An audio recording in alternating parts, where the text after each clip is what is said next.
Good morning, students. It is class number 10 of chapter number 6, which is application of derivative. In previous classes, we had done the miscellaneous examples which were related to what problem of maximum minimum. But अब जो हमारे पास और उसी से related हमने जो miscellaneous exercise में जो क्वेश्चंस थे मैक्सिमम मिनिमा के वो हमने कर लिए थे. अब क्या है कि apart from maximum minima there were several other topics which were under the application of derivatives. Those were rate change of quantities and increasing and decreasing functions, tangent and normal, average approximations. तो अब मैं उन topics को उठा रहा हूँ miscellaneous examples में जो कि मतलब इन मैक्सिमम मिनिमा के अलावा है. तो let us see those miscellaneous examples. Yes बेटा, ये देखिए आप मिसलेनियस एग्जांपल्स. पहले तो this one example number 42. Question क्या है देखो. A car starts from point P at time t is equal to 0 seconds and stops at Q. The distance x in meters covered by it in t seconds is given by this much. ठीक है. Find the time taken by it to reach Q and also find the distance between P and Q. तो अब देखते हैं इस question को कैसे करेंगे. देखो ये है हमारे पास मिसलेनियस एग्जाम्पल 42. तो according to the question a car starts from point P and at time t is equal to 0 and it reaches at Q and stop at this point, right? तो question ये हमारे पास distance covered in t seconds is given by this much. ये आपके पास expression है. तो अब हमने निकालना है कि find the time taken by it to reach at Q. यहाँ से यहाँ तक पहुँचने में कितना टाइम लगाया. तो रेट चेंज का क्वेश्चन है हमारे पास. तो आपको पता है कि वेलोसिटी जो होता है that is let v with the velocity at any time t. तो v इज इक्वल टू क्या होता है कि rate of change of time जो होता है वेलोसिटी होती है. तो that means dx upon dt. तो dx बाई dt मतलब ये x था हमारे पास, इसको हमने डेरिवेटिव कर दिया t के रेस्पेक्ट में. तो this is 4t minus t square, right. अब at q is equal to at this point. तो क्या था, उसने कहा कि car stop at point q. तो Q पर जो है वेलोसिटी क्या होगी 0. तो at point Q velocity is equal to 0. तो V is this much 4t minus t square is equal to 0. T take as common 4 minus t is equal to 0. तो which implies t is equal to 0 and t is equal to 4. तो t is equal to 0 तो हमारे पास यहाँ पे था point P पे. तो इसका मतलब वो पॉइंट Q पे क्या होगा t is equal to 4 seconds होगा. तो that means after 4 seconds car reached at point Q.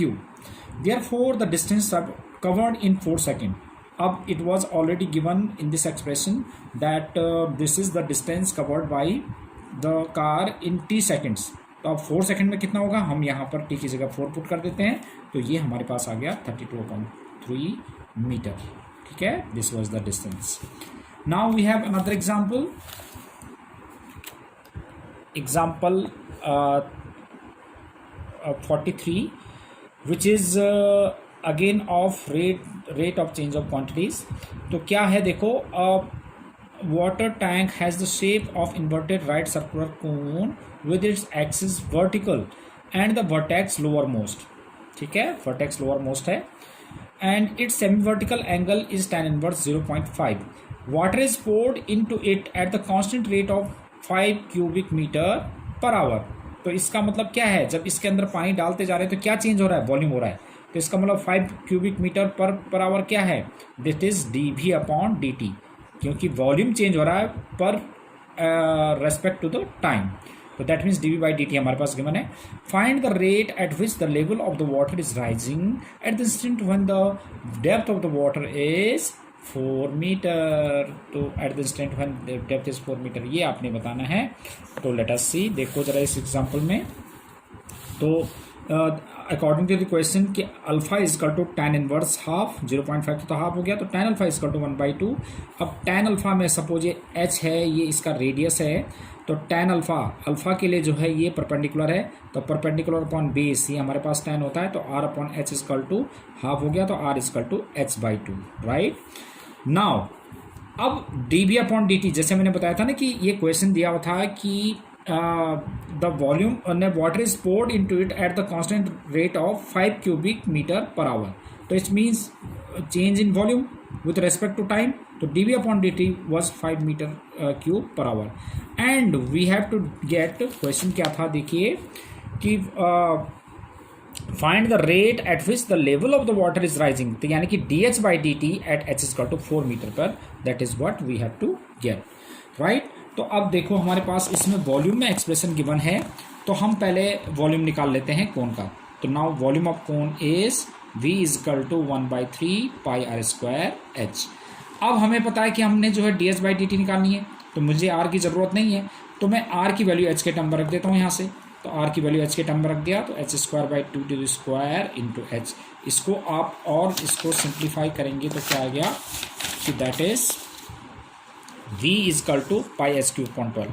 Now differentiate with respect to t, तो d v upon d t is equal to इसका करेंगे तो 3 pi h square upon 12 into d h by d t, क्योंकि हम t के respect में कर रहे थे. तो ये आ जाएगा. तो ये तो हमारे पास d v by d t 5 given था, और पाई एच स्क्वायर अपॉन 4 और into d h by d t ये था. तो d h by d t कितना हुआ 12 अपॉन 4 3 4 5 20 हो जाएगा, 20 अपॉन पाई एच स्क्वायर. ठीक है.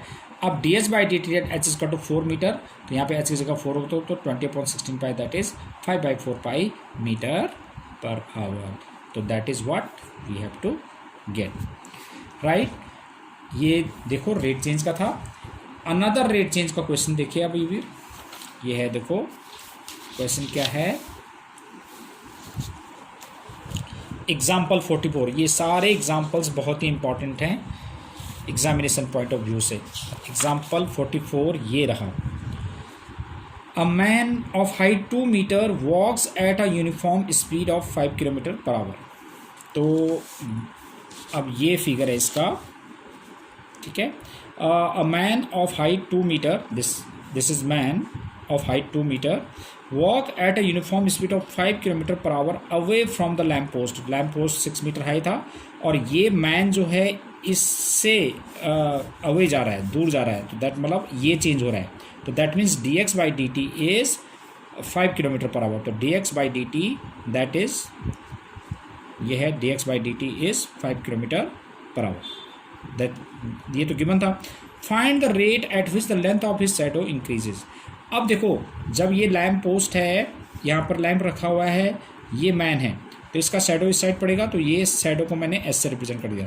तो उसने कहा है कि find the rate of change of length of his shadow increases. तो इसका किस रेट से इसका शैडो इंक्रीज हो रहा है, that is d s upon d t we have to get. तो ये 2 है, ये 6 है, इसको x ले लिया हमने, इसको s ले लिया, राइट, s शैडो के लिए है ना. तो अब देखो आप देखेंगे कि ये triangle, this triangle is similar to this triangle, यानी कि पहले बड़ा वाला ट्रायंगल ले लेते हैं कि A B E is similar to D C D E, right. A B E similar to C D E. क्यों? एंगल से. ये देखो ये 90 का है और ये कॉमन आ गया, एंगल ही कॉमन है, तो एंगल से सिमिलर हो गया. तो that mean their sides are proportional. तो b a upon d c is equal to e a upon e c, right. ये रख दिया. अब ये 6/2 इज इक्वल टू ये पूरा क्या है, s plus x upon s, cross multiply कर दिया तो 2s is equal to x आ गया, right. Now differentiating with respect to t. तो 2s का t के रेस्पेक्ट में ds by d t is equal to d x by d t. तो 2ds by d t is equal to d x by d t was given 5 metre. तो ds by d t is 2.5. 5/2 कितना हो जाएगा, 2.5 kilometre per hour. तो it means rate of change of his shadow. Positive आने का मतलब है कि increasing at the rate of 2.5 kilometre per hour, right. Again ये भी रेट चेंज का क्वेश्चन. आगे चलते हैं.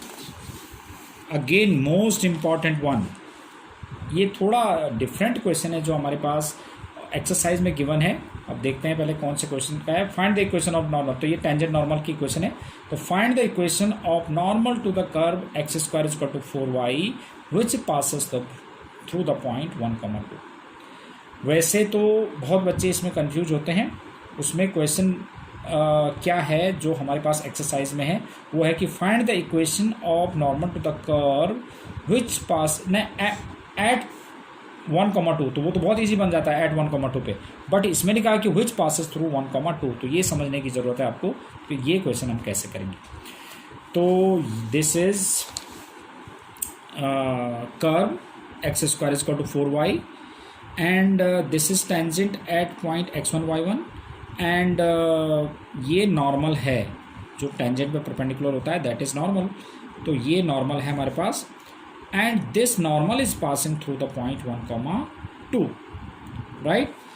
तो अब देखिए आप कि अब हमारे पास ये क्वेश्चन होता है ना कि find the equation of normal to the curve at this point, तो 1,2 यहाँ पर होता हुआ पॉइंट, बट इसमें ये नहीं है, इसने कहा कि find the equation of normal to the curve which passes through 1,2, that means this normal is passing through the point 1,2। तो पहले मुझे ये पॉइंट निकालना पड़ेगा, तभी तो हम इक्वेशन ऑफ नॉर्मल निकालेंगे, तो ये पॉइंट निकालना जरूरी है। तो let Px1 y1 be the point on this curve, तो that means this point will satisfy this equation, तो x1² is equal to 4y1। Now differentiating first with respect to x, तो 2x is equal to 4 into dy/dx, इसको हमने derivative कर दिया, right. अब derivative करने के बाद ये देखिए, तो dy/dt dy/dx is equal to कितना हो जाएगा 2x/4, तो यानी कि x/2 आ जाएगा। Now slope of tangent to the curve at this point x1 y1, तो ये हमारे पास क्या है dy/dx एट x1 y1 होता है, तो dy/dx हमारे पास ये था, dy/dx ये था एट x1 y1, तो x की जगह x1 रख दिया, x1/2। Now equation of normal to the curve at x1, तो क्या होता था y - y1 is equal to -1 upon slope of tangent यानी कि dy/dx इंटू x - x1, तो इसमें हमने रख दिया -1 अपॉन x1/2, ये था रिवर्स होकर 2 अपॉन x1, ये इक्वेशन आ गई। नाउ क्वेश्चन है कि this is the equation of normal, right, मतलब ये इस नॉर्मल की इक्वेशन आ गई eight this point, right, but this normal is passing through 1,2, तो बिकॉज इट पासिस थ्रू 1,2, तो x की जगह 2 और y की जगह हम 1 रख देते हैं, x की जगह 1 और y की जगह 2 रख दिया हमने, तो 2 - y1 is equal to -2 upon x1 और 1 - x1, राइट। इसको आप सिंप्लीफाई करेंगे तो x1 y1 is equal to 2, तो y1 is equal to 2 upon x1 आ गया, राइट। अब from second and third, second equation क्या थी हमारे पास, देखिए सेकंड में y1 की वैल्यू क्या है, सेकंड में ये था y1 कितना है हमारे पास, सेकंड में y1 है हमारे पास x1² 4, तो x1² is equal to 2 upon x1, दोनों y की वैल्यू को हमने इक्वेट कर दिया from first and second and third, तो x1³ इज इक्वल टू 8, तो x1 इज इक्वल टू 2, तो किसी भी इसमें रख दिया हमने, तो y1 1 आ गया, तो देयरफॉर पॉइंट आ गया 2,1, इसमें पुट कर दो आप x1 y1 की वैल्यू, x1 y1 की वैल्यू 2,1 पुट करेंगे, तो इक्वेशन आ गया हमारे पास x + y इक्वल टू 3, तो that is the equation of normal which passing through the point 1,2, right. This was of tangent and normal. Now we have another question. Example 46. ये भी important example है, क्या है देखिए अभी example 46, अब देखिए, yes, example 46 is find the equation of tangent to curve this or -2 pi to 2 pi that are parallel to line this, ये इक्वेशन है। तो सिंपल सा है कि हम इसका स्लोप निकालेंगे, dy/dx निकालेंगे और इसका स्लोप निकालेंगे, क्योंकि दोनों पैरेलल हैं तो उसको इक्वेट कर देंगे, हमारे पास पॉइंट आ जाएगा, फिर हम इक्वेशन निकाल देंगे, वही प्रोसेस है। तो देखते हैं कि y is equal to cos x + y और x is between -2 pi to 2 pi, तो differentiating with respect to x, right, तो dy/dx इज इक्वल टू कितना हो जाएगा cos x का माइनस sin x + y, और चेन रूल से इसका डेरिवेटिव 1 + dy/dx, तो dy/dx कितना हो जाएगा -sin x, मल्टीप्लाई कर दिया, dy/dx वाले टर्म्स एक साथ ले लिया और dy/dx की वैल्यू हमने निकाल लिया, तो dy/dx इज इक्वल टू क्या, जब हमने इसमें से dy/dx कॉमन लेंगे तो 1 + sin x + y हो जाएगा, तो dy/dx कितना हो जाएगा this much upon 1 + sin x + y, right. अब slope of tangent to the curve at x, y, तो ये होता है dy/dx एट x y, और यही यही है स्लोप ऑफ टेंजेंट, तो इसको हमने m1 ले लिया। Now slope of line x plus 2y, ये दिया था ना कि बिकॉज जब tangent is parallel to this line, तो इस लाइन का स्लोप देखो कि minus coefficient of x upon coefficient of y। जब हमारे पास कोई भी equation ax plus by plus c के फॉर्म में होती है तो उसका स्लोप क्या होता है, minus coefficient of x upon coefficient of y, तो minus coefficient of x upon coefficient of y, right. तो कॉफिशिएंट ऑफ x 1 है ये। अब since tangent to the curve first is parallel to line 2, इसके parallel है, तो m1 m2 के equal रख दो, तो इससे हमारे पास sine x plus y is equal to ये आ गया 1/2 upon 1 plus sine x plus y is equal to 1/2, cross multiply किया तो sine x plus y is equal to 1 आ गया, right. Sine x plus y 1 आ गया, तो sine x plus y is equal to general value में 1 किसकी वैल्यू होती है, π/2 की वैल्यू, तो x plus y is equal to if sine theta is equal to sine alpha, तो theta is equal to n pi plus -1 to the power n alpha,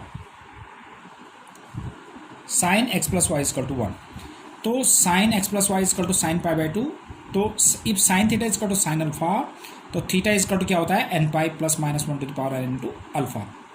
यही था ना general solution where n belongs to z। तो अब देखो taking cos on both sides, तो cos x plus y is equal to cos of this much. अब जैसे वैसे भी ये जो है सारे जो है π/2 के टर्म्स में आ जाएंगे ना, मतलब ऑड मल्टीपल ऑफ π/2 के टर्म्स में आएंगे जब हम n की वैल्यू 1 2 3 पुट करेंगे।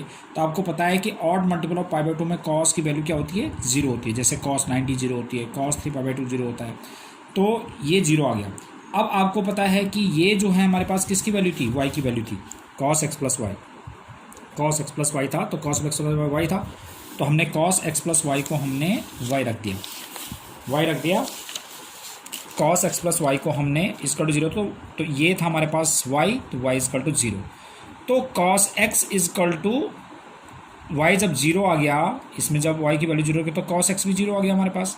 तो as x belongs to -2π/2 to 2π, तो x की वैल्यू कितनी होगी, -3π/2 भी होगी, -π/2 भी होगी, π/2 भी होगी, 3π/2 भी होगी, क्योंकि तुम्हें आपको पता है कि कॉस की वैल्यू 0 ऑड मल्टीपल ऑफ π/2 में होती है। तो इनके बीच में ऑड मल्टीपल ऑफ π/2 कौन कौन से आ रहे हैं, ये आ रहे हैं, ठीक है।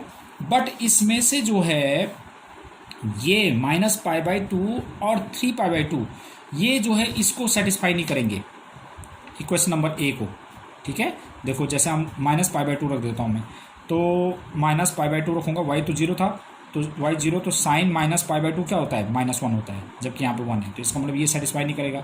ऐसे 3π/2 रखेंगे तो 3π/2 भी हमारे पास -1 होता है, जबकि यहाँ पे 1 है, तो ये दोनों नहीं सेटिस्फाई करेंगे। जबकि हमारे पास बाकी दो जो ये है -3π/2 और π/2 ये दोनों सेटिस्फाई करेंगे, तो x इक्वल टू ये दोनों वैल्यूज आ गई।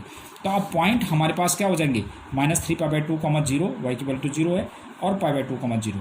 अब इन दोनों पॉइंट पे हमने इक्वेशन ऑफ टेंजेंट निकाल लिया। तो now equation of tangent to the curve at -3π/2 0, तो y minus y1 is equal to m into x minus x1, इससे हमारे पास ये इक्वेशन आ गई।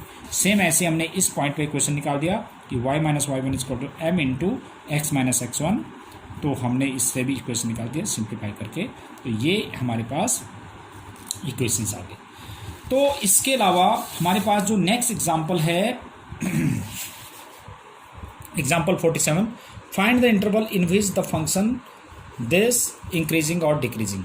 तो ये एग्जांपल आपने मुझे करके बताना है, ठीक है।